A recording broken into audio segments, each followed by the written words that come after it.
I remember one incident that probably said a lot about education, the way to think. I had physics class, and my professor came in, and there was all of us sitting there, and he went to the board, and he took a pen, one of the markers, and he started to draw a line. He said, I want to show you your definition, the definition of an infinite line.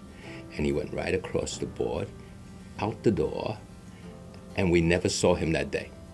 And I said, well, that is very novel. And to me, that was a whole different way of looking at something.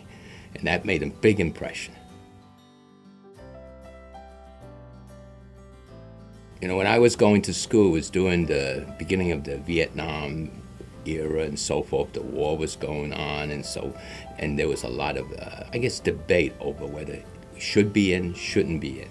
And I think my experiences there was a lot of protests and school things, and I just couldn't understand why is it that we couldn't see? Maybe it's a different system they have. Why are we in this war? Why are we over there?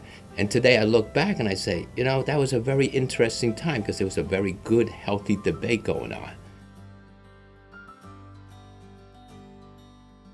I wish I had a good answer for that because I worked during college. To put myself through college, I had to work. So there was not that much interaction with mentors and so forth. My aim really was to get my degree and go out to work. I think it's so important because I see the influence, and when you have children, you really become a mentor in one sense, and I think that I see how you help shape the way they think, what they do, and so, but really to help them analyze things. And I think one of the things mentors should do is not say, learn this, but more, how do you look at it? Why are you doing this? Not always only the what and the how, but really why. And some of that, I think, should come with mentorship.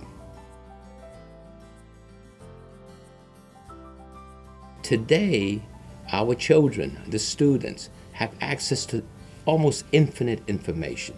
You and I can sit here and you ask me a question, I say, wait 1 second, let me Google it. It is unbelievable. So maybe we're not talking about education, and maybe it's part of it, but we really should be more talking about how do we inspire these kids? And maybe it's inspiration, where they really can go and get, because they want to find out why something happened. What do we do? How do we do something? All of that is at their fingertips. You don't have to teach them that, but you really want to inspire them so that they want to go out and find those answers.